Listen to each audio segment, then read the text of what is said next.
할렐루야. 아멘. 우리 서로 인사하겠습니다. 하나님 당신을 축복하십니다. 하나님 축복하십니다. 하나님 축복하십니다. 하나님 축복하십니다. 오늘도 참 좋은 날인 줄로 믿습니다. 하나님의 크신 은혜의 복이 사랑하는 성도 여러분들에게 언제나 함께 하시기를 예수님의 이름으로 축복을 드립니다.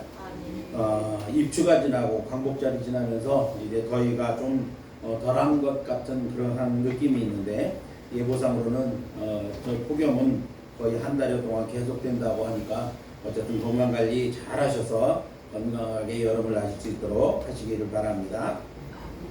어느 날 갑자기 소나기가 내렸습니다. 많은 사람들이 길을 가다가 황급히 비를 피해 천마 밑으로 근처에 있는 건물 천마 밑으로 비를 피했습니다. 천마는 좁고 사람들이 많아서 한 줄로 쭉 서 있다 보니까는 그 자리가 비좁아서 정말 힘들게 서 있는 그러한 형편이었습니다. 그런데 갑자기 한 아주머니가 그 틈을 비집고 밀치고 들어가는 바람에 맨 끝에 있던 젊은 청년이 그만 처마 밖으로 밀려나고 말았습니다. 그 젊은이는 당황해하며 어떻게 할까 하다가 할 수 없이 비를 맞으며 길을 가려고 했습니다. 그때 처마 밑에 있던 한 아저씨가 그를 향하여, 청년을 향하여 이렇게 말합니다. 여보게, 너무 서운해하지 말게, 인생이란 다 그런 거야. 이렇게 이야기를 합니다. 젊은이는 아무 말 없이 돌아서서 비를 맞으며 길을 갔습니다.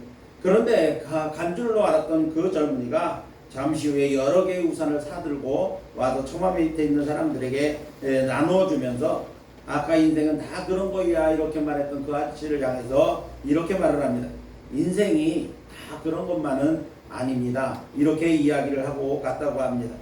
요즘 세상을 무서운 세상이라고 말을 하는 것은 뭐 묻지마 폭행이니 또 범행, 이러한 묻지마 범행 같은 것들이 자주 있기 때문입니다. 세상에서 제일 무서운 것이 사람이다. 사람이 무서운 세상이다. 이렇게 말을 합니다. 성경의 가르침은 내 이웃을 내 자신과 같이 사랑하라. 이것이 예수님의 가르침입니다. 그리고 예수님은 형제에게 분노하지 말아라. 이렇게 말씀하고 있습니다. 분노는 마귀가 틈을 타는 기회를 주는 것이고, 그 분노가 때로는 인격적 살인을 가져오는 원인이 되기도 합니다. 예수님은 형제에게 노하는 자마다 심판을 받는다. 그렇게 말씀하셨습니다. 에베소 4장 26절과 27절 말씀을 보니까 분을 내어도 죄를 짓지 말고 해가 지도록 품지 말라. 그래서 마귀에게 틈을 주지 말아라. 이렇게 말씀하고 있습니다. 분을 내고 오래 가는 것이 마귀에게 틈을 주는 그러한 말씀인데, 틈을 준다는 그런 말씀인데, 어쨌든 사람이 살아가면서 화를 내지 않을 수는 없습니다만은 그 화를 오래 가게 하지 말고 빨리 해결하라 하는 것입니다. 우리가 하나님을 사랑한다고 고백을 하고 하나님 앞에 예배를 드리고 예물을 드리며 찬송하지만 나와 의견이 맞지 않고 가치관이 다른 사람들을 용납하지 못하고 미워하고 분노하고 그런 하나님께서 또 가장 원하시는 이웃사랑을 외면하며 살아갈 때가 너무나도 많이 있습니다. 하나님께서 우리에게 원하시는 것은 겸손히 하나님을 섬기고 또 이웃을 자기 몸처럼 사랑하는 것, 이것이 율법이고 또 이것이 선지자의 강령이다. 예수님도 그렇게 강조해서 말씀하고 있습니다. 다른 사람을 헐뜯고 비방하고 모함하는 그러한 말보다는 다른 사람에게 도움이 되고 격려가 되고 위로가 되고 또 사랑이 되고 사랑을 북돋아주는 그런 말을 해서 어려운 사람들을 도와주는 그러한 이웃사랑이 진정한 그리스도인의 모습이 아닌가 그렇게 생각을 해봅니다. 하나님을 사랑하는 것은 이웃을 자기 몸처럼 사랑하는 그러한 사람입니다. 또 우리가 서로 하나가 되는 것은 하나님과 사람 앞에서 아름다운 모습일 것입니다. 가정이나 교회도 서로가 하나 되고 화목한 가정과 또 서로 높여주고 사랑하는 교회가 아름다운 교회인 것입니다. 그것은 바로 이 땅에서 천국을 맛보게 하는 그러한 길인 것입니다. 우리 모두 예수 그리스도의 사랑 안에서 서로 사랑하며 격려하며, 그래서 예수 그리스도의 뜻을 이 땅에 이루어오며 살아가는 저와 여러분이 될 수 있기를 예수님의 이름으로 축복을 드립니다. 오늘 본문의 배경이 데살로니가 교회는 사도행전 17장에 사도 바울의 2차 전도 여행 중에 바울과 신라 그리고 디모데가 함께 전도 여행 중에 세운 교회입니다. 데살로니가라고 하는 지역은 마케도냐, 당시 마케도냐의 수도였습니다. 현재는 그리스도의 테살로니키라고 하는 지역이 바로 데살로니가 지역입니다. 바울의 2차 전도 여행 중에 데살로니카에 있는 유대인의 회당에서 3주 동안 성경을 풀어서 모인 사람들에게 가르쳐 주었습니다. 그때 바울의 강론을 들은 사람들 중에 헬라인들이 많았고 또 헬라인 귀부인들도 많이 바울의 강론을 들었습니다. 그리고 이것이 근거로 해서 데살로니가 교회가 세워진 것입니다. 그러니 유대인들의 시기로 말미암아서 그 지역에 핍박이 심하게 일어나기 시작합니다. 바울이 복음을 전하는 곳마다 곳곳에 흩어져 있는 그 유대인들이 핍박과 방해를 계속해서 했습니다. 그런데 이 데살로니가 지역에 핍박이 얼마나 심하게 일어났든지 데살로니가 교회 성도들이 이 바울을 근처인 베레아 지역으로 피신을 시킬 정도였습니다. 바울이 복음을 전하는 기간이 비록 3주간의 짧은 기간이었지만은 데살로니가 교회의 성령의 역사가 강하게 일어나서 교회가 빠르게 정착하고 성장을 해가는 그러한 교회였던 것입니다. 데살로니가 교회는 마케도니아뿐만 아니라 아가야 전 지역의 본이 되는 그러한 교회로 성장하고 있었던 것입니다. 바울은 데살로니가 교회를 사랑했지만 그곳에서 오래 함께하지 못하는 안타까움이 있었습니다. 그래서 데살로니가 교회 성도들을 격려하고 핍박으로 인하여 당하는 어려움을 위로하며 또한 그들에게 미처 가르치지 못한 바른 신앙을 가르쳐줄 필요를 느끼고 편지를 보낸 것이 바로 데살로니가 전서 또한 후서였습니다. 오늘 본문을 보면 사도 바울은 데살로니가 교회에 대한 인사와 함께 그들에 대한 감사와 칭찬의 내용들이 담겨져 있는 것을 보게 됩니다. 그리고 데살로니가 교회에 대한 사도 바울의 애정도 그 안에 담겨져 있는 것을 보게 됩니다. 본문에 이어지는 1장 8절과 9절 말씀을 보면 주의 말씀이 너희에게로부터 마케도냐와 아가야에만 들릴 뿐만 아니라 하나님을 향하여 너희 믿음의 소문이 각처에 퍼졌으므로 우리도 아무 말도 할 것이 없느라. 사도 바울은 이 데살로니가 교회 성도들의 아름다운 신앙의 모습, 모범적인 신앙의 모습들이 그 지역 마케도니아뿐만 아니라 그곳에서 더 넓은 아가야 지방 그리고 복음이 전해지는 곳마다 이 데살로니가 교회의 아름다운 소문이 계속 퍼져나갔다는 겁니다. 그래서 사도 바울이 그것에 대해서 이 데살로니가 교회 성도들에 대하여 할 말이 없을 정도로 아주 아름다운 모습을 보였습니다. 그리고 이어지는 말씀을 보니까 그들에 대하여 그들이 우리에 대하여 스스로 말하기를 우리가 어떻게 너희 가운데 들어갔는지와 너희가 어떻게 우상을 버리고 하나님께로 돌아와서 살아계시고 참된 하나님을 섬기시는지 이렇게 말합니다. 그들이 사도 바울이 굳이 변명을 하지 않았음에도 불구하고 이 그들에게 대한 데살로니가 교회에 대한 소문이 어떻게 사도 바울이 데살로니가 교회 성도들에게 복음을 전했고 또 그들이 복음을 받고 우상을 버리고 하나님께로 돌아온 이 모든 사실들이 이미 소문으로 다 퍼져나갔다는 것입니다. 그래서 데살로니가 교회 성도들이 얼마나 진실되고 빠르게 복음을 받아들였는지를 사도 바울은 기쁨으로 칭찬을 하고 있는 것입니다. 즉 데살로니가 교회는 믿음에 따른 역사가 분명히 나타났다는 것입니다. 오늘 우리가 함께 읽은 본문에 보니까 세 가지 역사가 나타났는데 오늘은 첫 번째 믿음의 역사에 대한 말씀을 함께 나누려고 합니다. 이처럼 참된 믿음에는 믿음에 따르는 분명한 역사들이 나타나기 마련인 것입니다. 지난주에 말씀드린 것처럼 오늘부터는 데살로니가 교회에 나타난 특징 세 가지 중에서 첫 번째, 앞으로 계속해서 세 가지를 다 말씀드릴 텐데 오늘은 첫 번째 특징에 대해서 함께 말씀을 통해 은혜를 나누려고 합니다. 데살로니가 교회의 특징은 우리 좋은 이웃 교회와 사랑하는 성도들의 신앙 가운데도 나타나야 하는 특징입니다. 모든 성도들이 신앙을 가지고 살아가는 모든 성도들이 바로 나타내야 할 그러한 특징이 바로 데살로니가 교회에 나타난 특징인 것입니다. 오늘은 첫 시간으로 데살로니가 교회에 나타난 세 가지 특징 중에서 믿음의 역사를 주제로 믿음에 따라 나타나는 역사는 어떤 것들이 있는가를 함께 생각해 보면서 은혜를 나누려고 합니다. 말씀을 통해 우리의 모습들을 한번 데살로니가 교회의 모습과 비교해 보면서 우리의 삶에도 우리의 신앙 가운데도 믿음의 역사가 있는가를 돌아보는 귀한 시간이 되시기를 예수님의 이름으로 축복을 드립니다. 자, 그러면 데살로니가 교회에 나타난 믿음의 특징은 믿음의 역사는 어떤 것들이 있습니까? 첫 번째로는 하나님을 기쁘시게 하는 그러한 역사가 있었다. 이렇게 말씀하고 있는 겁니다. 자, 믿음의 역사에는 하나님을 기쁘시게 하는 역사가 있는 겁니다. 히브리서 11장은 어지간한 성도들은 다 아는 말씀으로 이 하나님을 기쁘시게 하는 믿음장이라고 이렇게 소개하고 있습니다. 히브리서 11장 6절 말씀을 보면 이렇게 시작을 합니다. 믿음이 없이는 하나님을 기쁘시게 하지 못한다. 거꾸로 얘기하면 믿음이 있어야 하나님을 기쁘시게 할 수 있다. 이렇게 말씀하는 것입니다. 믿음은 하나님을 기쁘시게 하는 가장 기본적인 요소이고 그리고 가장 중요한 요소가 된다는 것입니다. 그래서 히브리서 11장에는 믿음에 대한 정의뿐만 아니라 믿음으로 하나님을 기쁘시게 했던 믿음의 사람들을 소개하고 그들이 어떤 믿음으로 하나님을 기쁘시게 했는가, 그리고 그 하나님을 기쁘시게 하는 믿음으로 인해서 그들이 받은 그러한 은혜는 무엇인가, 이러한 믿음의 역사에 대해서 소개하고 있는 것을 보게 됩니다. 아벨은 믿음으로 더 나은 제사를 하나님 앞에 드렸다. 그래서 그가 의롭다함을 받았다. 이렇게 말씀하고 있습니다. 에녹은 하나님과 동행하는 사람으로 죽음을 보지 않고 하나님 나라로 올려갔다고 기록하고 있습니다. 노아는 믿음으로 방주를 예비해서 홍수로부터 구원을 받았을 뿐만 아니라 새 인류의 조상이 되었습니다. 아브라함은 믿음으로 순종하여 믿음의 조상이자 축복의 조상이 되었고 이후로 계속해서 사라와 이상, 야곱, 요셉, 모세, 라합, 다윗 등 위대한 믿음의 사람들에 대해서 계속해서 소개하고 있는 것을 보게 됩니다. 자, 이처럼 믿음은 하나님을 기쁘시게 하는 가장 중요한 일입니다. 예수께서도 예수님 앞에 나온 사람들마다 그들의 믿음 여부를 보시고 칭찬도 하시고 책망도 하셨으며 그리고 믿음을 크게 가질 것을 요구하시고 권면하셨습니다. 성도란 어떤 사람들입니까?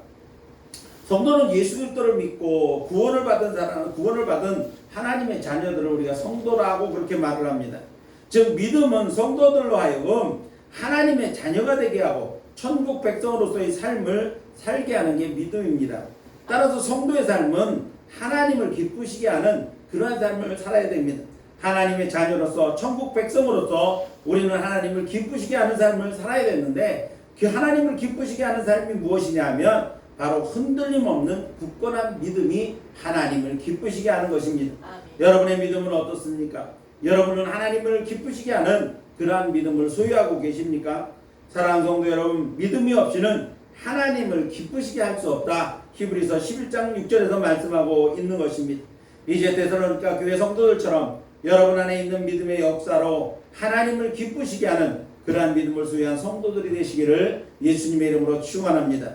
진정한 믿음의 역사는 하나님을 기쁘시게 하는 믿음인 것입니다. 두 번째로 믿음의 역사는 어떤 역사가 있는가 하면 구원에 이르는 역사가 있습니다. 구원의 역사가 다 있는 게 바로 믿음의 역사입니다. 믿음의 가장 큰 역사는 바로 구원의 역사입니다.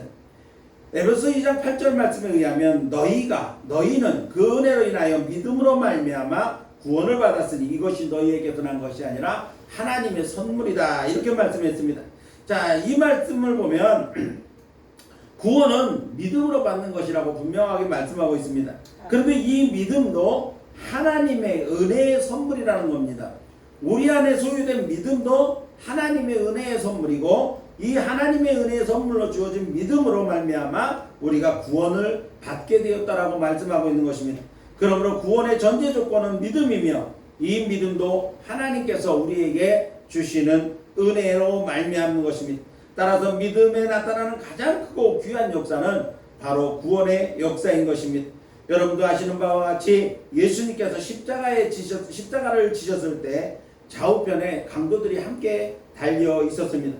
함께 달린 강도들 중에 한 강도는 그동안 들었던 그가 세상에 잡히기 전에 범죄를 저지르기 전에 예수님에 대한 행적을 들었습니다. 그리고 십자가에 달리신 예수님의 그 모든 과정을 함께 볼 수 있었습니다. 그리고 십자가 위에서 예수님이 하시는 말씀도 들었습니다. 그리고 그는 예수님이 그리스도이신 것을 알고 예수님께 고백을 합니다. 그는 십자가에 달려 죽음이 임박했을 때 예수님께 자신의 믿음을 고백을 합니다. 누가복음 23장 42절 말씀을 보면 이르되 예수여 당신의 나라에 임하실 때 나를 기억하소서 이렇게 말을 합니다. 그 말씀에 예수님께서는 43절에 예수께서 이르시되 내가 진실로 내게 이르노니 오늘 내가 나와 함께 낙원에 있으리라고 말씀하심으로써 믿음으로 고백한 그 강도를 구원해 주셨다는 사실입니다. 다시 말하면 그 강도는 비록 세상에 있는 동안 범죄를 저질러서 십자가에서 사형을 당하지만 믿음으로 예수님을 고백해서 죽기 전에 마지막 순간에 예수님께 자신의 믿음을 고백해서 구원을 받은 것입니다. 죄에 빠진 인생들이 어떻게 구원을 받습니까?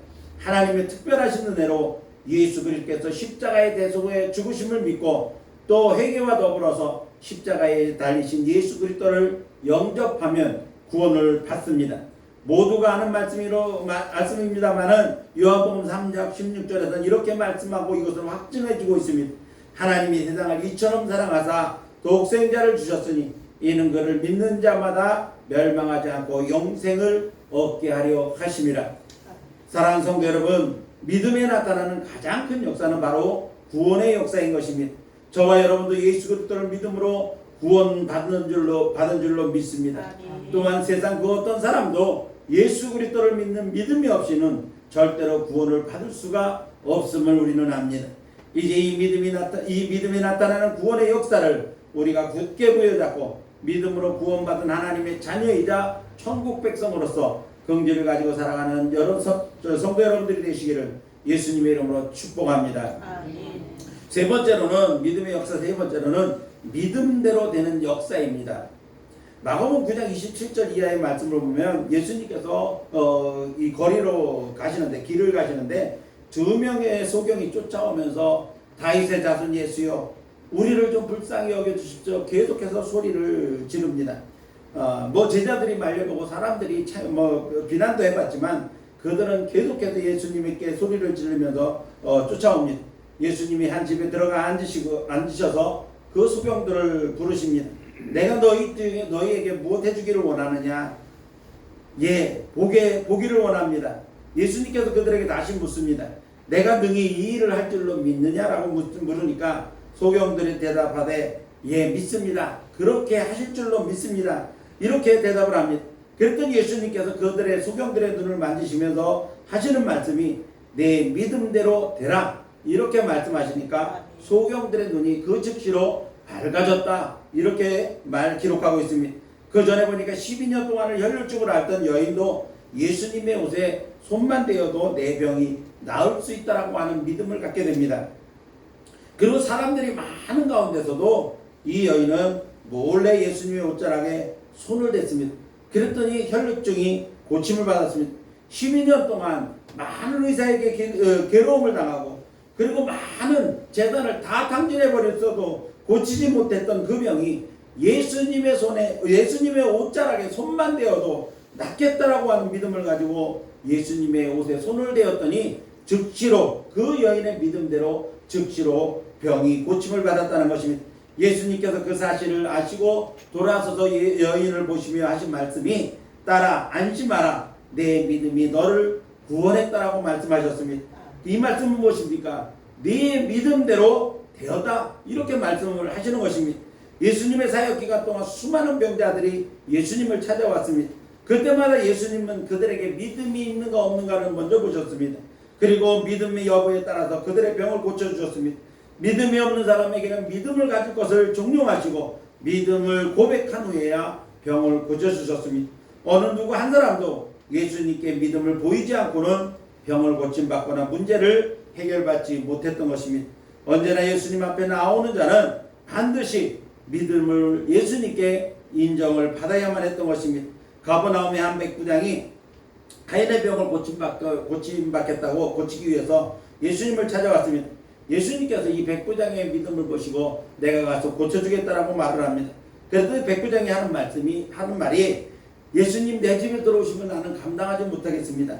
나도 내 위에 상전도 있고 내 밑에 부하도 있어서 내 상전이 나를 오라 하면 가야 되고 가라 하면 또 가야 됩니다. 내 밑에 아이들도 내가 오라 하면 오고 가라 하면 갑니다. 이 말은 무슨 말입니까?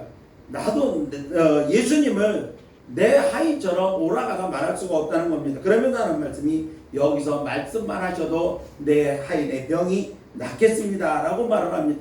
그랬더니 예수님께서 그 백부장의 믿음을 모인 무리들에게 칭찬하시면서 하시는 말씀이 뭐냐면 내 믿음대로 될지어다 말씀하셨습니다. 그랬더니 하인의 병이 그 시로 나았다라고 기록하고 있는 것을 보게 됩니다. 이런 믿음의 역사는 질병뿐만 아니라 우리의 삶의 모든 영역에서 나타나는 그러한 역사인 것입니다. 그러므로 무엇보다 중요한 것은 내 안에 믿음이 있느냐의 여부인 것입니다. 사랑하는 성도 여러분, 믿음의 역사는 믿음대로 이루어지는 역사인 것입니다. 하나님의 능력을 신뢰하고 믿음으로 주님 앞에 나아갈 때 내 믿음대로 되는 역사인 것입니다. 따라서 전능하신 하나님을 신뢰하는 믿음으로 주님 앞에 고백하고 나아갈 때 우리에게 믿음대로 되는 역사가 일어나게 될 줄로 믿습니다. 이제 사랑하는 성도 여러분들이 하나님을 신뢰하는 진정한 믿음으로 여러분들의 일상 가운데서 믿음대로 이루어지는 역사를 날마다 경험하며 살아가기를 예수님의 이름으로 축복을 드립니다. 마지막 네 번째로 믿음에 따르는 역사는 어떤 역사가 있는가 하면은 삶을 변화시키는 역사입니다. 믿음은 삶을 변화시키는 능력이 있습니다. 믿음을 가진 사람들은 성령의 열매인 인격적인 그러한 열매들을 맺습니다. 그래서 인격적인 변화로부터 시작해서 삶의 전반에 많은 변화된 삶의 모습들을 나타내게 됩니다. 성경에는 예수님을 만나고 믿음을 가진 후에 인생이 변화된 많은 사람들을 소개하고 있습니다. 가장 대표적인 인물들이 바로 예수님의 제자들입니다. 예수님의 제자들의 변화는 가장 큰 변화입니다. 예수님의 제자들의 대부분은 갈릴리 바다에서 고기잡이로 생계를 유지하는 어부들이었습니다. 그들은 항상 너저분한 사람들이었고 공부도 제대로 하지 못한 사람이었습니다. 그러나 그들이 예수님께 부름을 받고 예수님을 만난 후에는 그들은 세상을 변화시키는 사도로 변화되었던 것입니다. 삭개오라고 하는 사람은 동족에게서 세금을 받아 로마에 바치는 세리의 장이었습니다.